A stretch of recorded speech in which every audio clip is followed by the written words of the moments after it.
اچھا، تھوڑی دیر پہلے مجھے ایک بزرگ کی کال آئی. توجہ کے ساتھ سنیے گا ان باتوں کو. وہ لوگ بالخصوص جو کہتے ہیں نا کہ ہم درود پاک بہت زیادہ پڑھ رہے ہیں، کہیں ایسا تو نہیں ہوگا کہ نقصان ہو جائے یا رجت میں مبتلا ہو جائیں یا بیماریاں آ جائیں یا پریشانیاں آ جائیں، بغیر اجازت کے پڑھ رہے ہیں تو وساوس مختلف آتے ہیں، شیطان نے بھی اپنا کام کرنا ہے. تو وہ بزرگ کہتے ہیں کہ جی میں 21 لاکھ درود خضری پڑھ چکا ہوں، لیکن کام میرا تھوڑا سا ٹھنڈا ہو گیا ہے، کام میرا کم ہو گیا ہے، تو بزنس میں تھوڑی سی تبدیلی آ گئی ہے. تو کیا یہ درود پاک پڑھنے کی وجہ سے تو نہیں ہو رہا؟ تو کچھ لوگ ہوتے ہیں کہ جن کے ذہنوں میں یہ بات آتی ہے، وساوس میں وہ مبتلا ہوتے ہیں. تو ایک بات ذہن نشین کر لیں، درود پاک یہ وہ تجارت ہے جس میں خسارہ نہیں ہے. یہ ممکن ہی نہیں ہے کہ آپ درود پاک پڑھیں اور آپ کو نقصان ہو، کبھی بھی پاسبل نہیں ہے، یہ امپاسبل بات ہے. اور اسے اپنے سامنے چٹ پر لکھ کر لگا دیں کہ درود پاک وہ تجارت ہے جس میں خسارہ نہیں ہے، بلکہ یہ وہ تجارت ہے کہ جس میں فائدہ ہی فائدہ ہے، جس میں برکتیں ہی برکتیں. ایسا نہیں ہو سکتا کہ آپ درود پاک کی کثرت کریں اور آپ نقصان آپ کو اٹھانا پڑے یا آپ بیماریوں یا پریشانیوں میں مبتلا ہوں. بھائی یہ تو وہ عبادت ہے، یہ وہ وظیفہ ہے کہ جو پریشانیوں کو دور کرتا ہے، بیماریوں کو دور کرتا ہے، مشکلات کو حل کرتا ہے، حاجات کو پورا کرتا ہے. بھائی ہمیں جو ہے وہ احادیث مبارکہ، کتنی ایسی احادیث طیبہ ہیں، میں بیان کروں نا، بلیو کریں میں کر سکتا ہوں الحمدللہ، لیکن آڈیو لمبی ہو جائے گی. کتنی آپ خلاصہ اٹھائیں، آپ ان احادیث مبارکہ کو پڑھیں، آپ کا دل خوش ہوگا کہ سرکار علیہ الصلوۃ والسلام فرما رہے کہ تم درود پاک کی کثرت اگر کرو گے تو اللہ تعالیٰ تمہیں رزق کی وسعتیں بھی عطا فرمائے گا، تمہاری پریشانیاں بھی دور ہوں گی، تمہاری حاجات بھی پوری ہوں گی. جب نبی رحمت صاحب درود، جو خود جنہوں نے درود پاک پڑھنے کا حکم ارشاد فرمایا، وہ فرما رہے ہیں کہ تم درود پاک پڑھو گے تو تم محروم نہیں رہو گے، تم نوازے جاؤ گے، تمہاری مشکلات حل ہوں گی، پریشانیاں دور ہوں گی، حاجات پوری ہوں گی، اور جو ہے وہ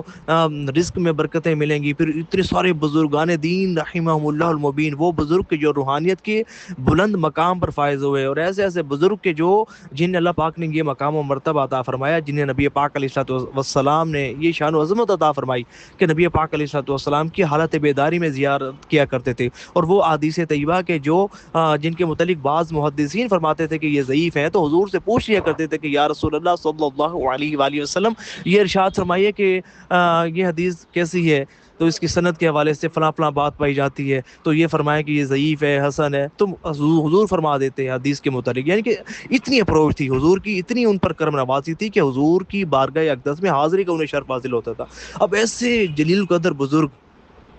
میں روحانیت کے شہنشاہ ان کو کہوں گا، تو یہ فرما رہے ہیں کہ بھائی درود پاک کی کثرت، اتنے بینیفٹس، اتنے بینیفٹس، اتنے بینیفٹس، کتابیں تو اٹھائیں، بندہ برکات گن ہی نہیں سکتا درود پاک کی. اتنی برکات درود پاک کی کثرت کرنے والوں کو نصیب ہوتی ہیں. تو کوئی اگر وہم وساوس میں مبتلا ہو کہ بھائی میں درود پاک پڑھ رہا ہوں اور نقصان ہوگا، کبھی بھی نہیں ہوگا. بغیر اجازت پڑھ رہے ہیں، بغیر اجازت بھی فائدہ ہوگا. اور یہ اجازت ہوتی ہے فیض کے اصول کے لیے. بھائی مجھے یہ بتائیں، آپ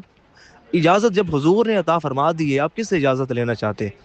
کیا آپ، اگر آپ کے ذہن میں یہ وسوسہ ہے کہ کہیں رجت میں مبتلا نہ ہو جائے، تو بھئی خود صاحب درود خود فرما رہے ہیں کہ تم درود پاک پڑھو، تو پھر کسی سے اجازت لینے کی کیا حاجت؟ ہاں اجازت ہوتی ہے فیض کے اصول کے لیے، کہ اگر آپ چاہتے ہیں کہ بھئی کوئی بزرگ ہے، انہوں نے بہت زیادہ درود پاک کو پڑھا ہے، تو ظاہر ہے روحانیت مسخر ہوئی ہے انہیں جو ہے وہ درود پاک کے جو خدام ہیں ان سے مانوس ہیں، روحانیت مسخر ہوئی، روحانیت ان سے مانوس ہے. درود پاک کی بہت زیادہ ان کو برکات ملی، ان کے سلسلے کی شیوخ کو، بزرگان دین کو ملی، تو وہ برکات ان کو بھی نصیب ہو رہی ہیں. تو جب وہ اجازت دیتے ہیں تو اس سے فائدہ یہ ہوتا ہے کہ وہ روحانیت اور وہ برکات آپ کو زیادہ نصیب ہوتی ہے جب صاحب اجازت سے اجازت لے کے پڑھتے ہیں. لیکن اس کا مطلب یہ نہیں ہے کہ اگر کوئی اجازت کے بغیر پڑھتا ہے تو اسے فائدہ نہیں ہوگا. اسے ضرور فائدہ ہوگا، لازمی فائدہ ہوگا. ذرا سا بھی نہ سوچنا، کبھی بھی نہ سوچنا، جو بھی کہے نا کہ بغیر اجازت پڑھ رہے ہو نقصان ہوگا، اسی کو چلو بھائی ہمیں حضور نے فرمایا پڑھو، ہمیں اللہ پاک نے فرمایا پڑھو، تو ہم نے پڑھنا ہے. تو یہ آپ کیوں وہم میں وساوس میں مبتلا ہوتے ہیں؟ تو یہ جو بزرگ انہوں نے جو بات کی کہ بھائی میں 21 لاکھ درود پاک میں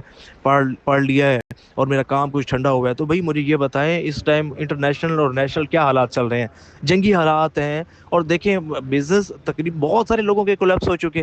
تو یہ جو درود پاک نہیں پڑھ رہے، تو پھر ان کی بے روزگاری ہے، تو ہم ان کو کیا کہیں گے؟ تو انہوں نے کیا کیا پھر؟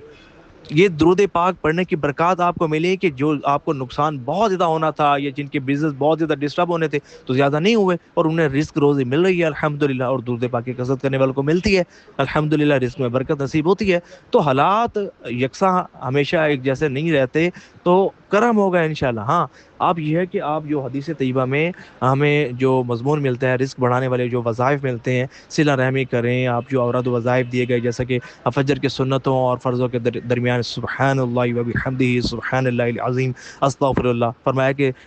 لوگ ذلیل ہو کر تمہارے پاس آئیں گے، رزق کی برکت بہت زیادہ نصیب ہوگی، تو ہوتی ہے۔ اب آپ پڑھیں، اچھا یا باسی تو ہر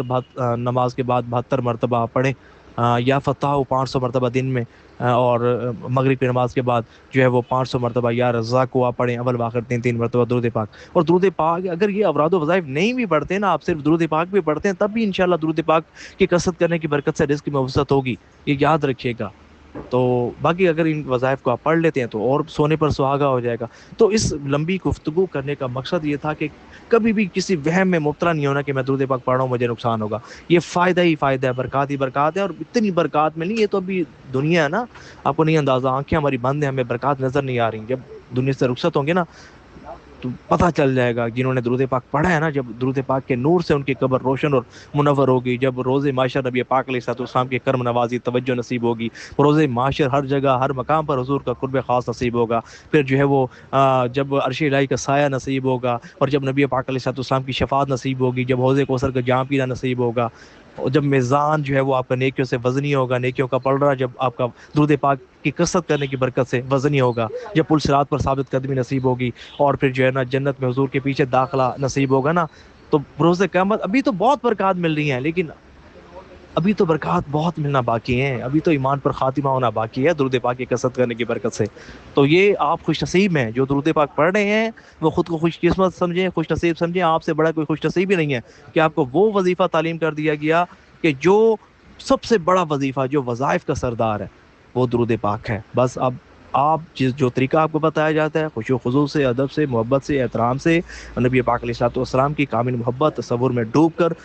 پڑھیں، درود پاک کو وقت دیں، ٹائم دیں، اور گناہوں سے بچیں، اور توجہ سے درود پاک پڑھیں، انشاءاللہ انشاءاللہ انشاءاللہ اتنی بلائیاں، اتنی برکتیں ملیں گی نا کہ آپ جس کا تصور بھی نہیں کر سکتے۔ یا اللہ پاک جو اس آڈیو کو ثواب کی نیت سے شیئر کرے، میرے مالک اس سے راضی ہو جا، اسے درود پاک کا بہت زیادہ فیض نصیب فرما، اور پیارے حبیب علیہ الصلوۃ والسلام کی زیارت نصیب فرما، مرتے وقت بھی حضور کا دیدار نصیب فرما، اور حضور کے جلووں میں موت نصیب فرما، آمین یا رب العالمین۔